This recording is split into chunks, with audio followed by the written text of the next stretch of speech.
15 years they've started coming out of their shell and trading and commercializing a little bit. So we'll see how that goes. But there you go. There's a situation there where you've got the facts on the ground, reality, and you can choose to be honest and face the facts. People could have been honest and said, when we pull out, the communists are going to rush in. The South Vietnamese are not going to hold the ground. They don't have the infrastructure, they don't have the wealth. Even if we continue to pump guns and stuff into them, they don't have the fervor and the moral fortitude. Or they could say, okay, we've been told to bug out. Let's train these guys on how to do patrols. Let's, and I'm not saying it was his job to figure that out, but it was somebody's job. And somebody reneged on what they should have been doing, on the job they should have been doing, figuring out an effective way to withdraw. Billions and billions and billions of dollars spent, and hundreds of thousands of lives lost in the Vietnamese, and tens of thousands of Americans' lives lost, and we pull out ineffectively and let the communists have the country. The only good thing about it was that it kept the communists busy. They were streaming money and materials and efforts into Vietnam for 15 years. It's the only good thing. It kept China and Russia from thinking that they could just go anywhere in the world and do anything they want, because we told them we will be there. And we proved it in Vietnam, and we stood our ground for a while. Tragedy that we did it the way we did it, but it was a necessary war. We could have fought a lot better. And in a certain sense, you have to say we did win, because we kept those people busy, and we let them know that if you think you're just going to advance to one country and another, you're not. Then, of course, after Vietnam collapsed, then a lot of countries did fall. And in fact, Soviet Russia was in Afghanistan 5-6 years later, because America's not fighting communism anymore. They've had enough of it. Let me skip a little ways. It was clear that top professionals were not being assigned to training advisory duties. As a consequence of selecting the wrong people to handle the job, training centers and schools throughout the country had operated on a poorly programmed, mostly unfunded basis. Corruption, inefficiency, overcrowded living conditions, outmoded instructional standards, all of these were predictable results of such a system. So there's our efforts at training and educating. Skip a little ways. Now, as we were pulling out, it was obvious that we weren't going to leave all of our aircraft and military and stuff. So, artillery, I should say, not military. So that the South Vietnamese are going to have to get used to fighting an infantry war, where they were used to the American way of fighting an air power war. Quote, General Abrams, "Damn it, they've got to learn. They can't do it all with air power.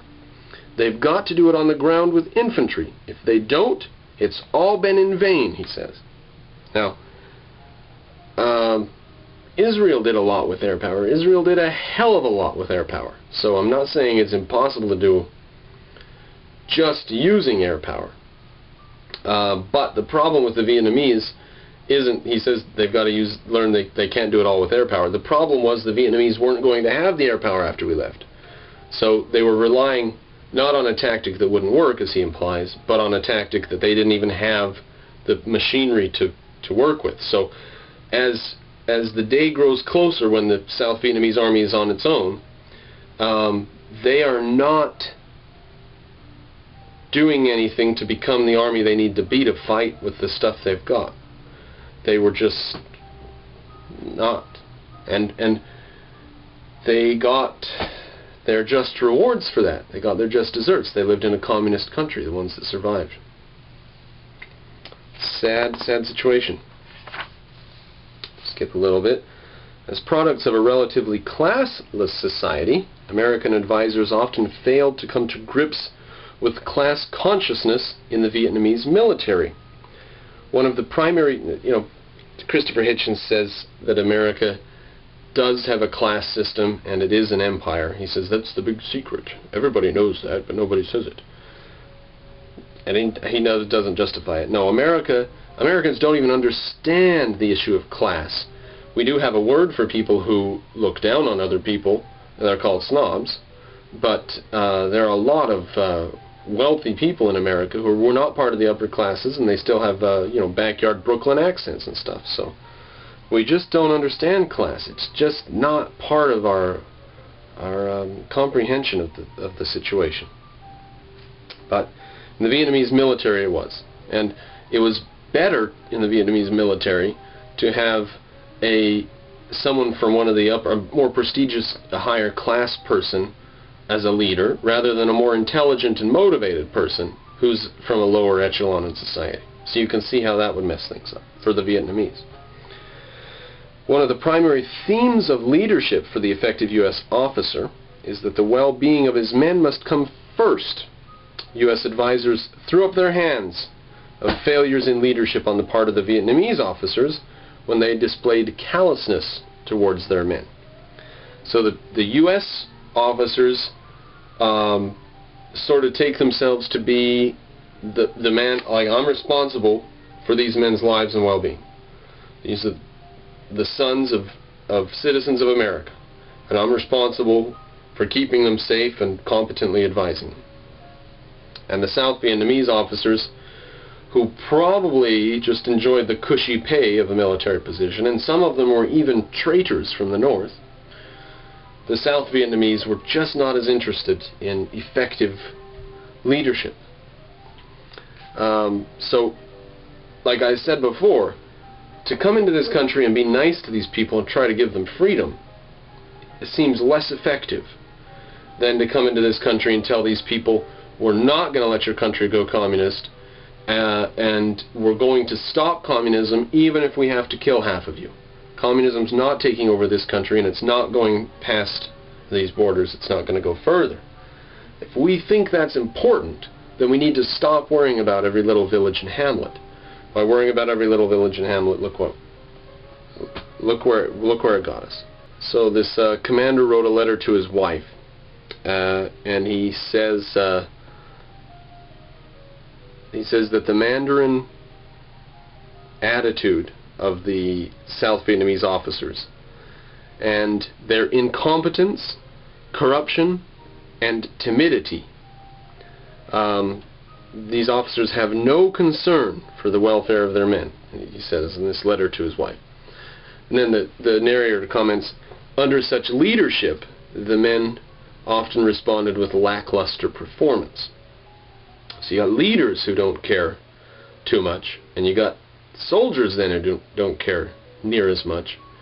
And America is on the scene trying to get them all to be free.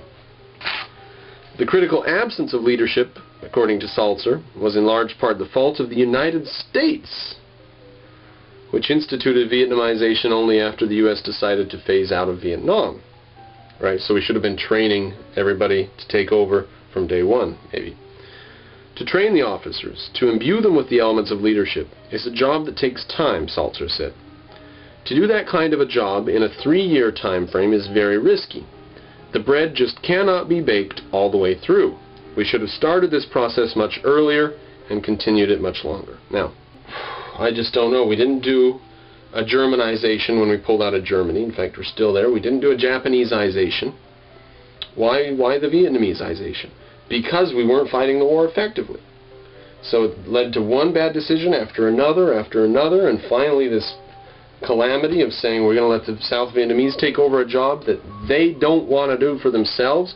We think it's important to stop communism, but the South Vietnamese don't necessarily. So what are we over there being nice to them for? So they're going to give up to the communists. Why are we so worried about killing some of them? Let's defeat communism. Let's stop China and Russia from thinking they can push over any border they want, rather than try to save the lives of 20 or 400 villagers. So I'll just keep driving that home if you don't mind. Now you may know about the atmosphere of jealousy and hatred and envy in Vietnam. That's what we're talking about. But let me bring it closer to home, if I can, to Europe.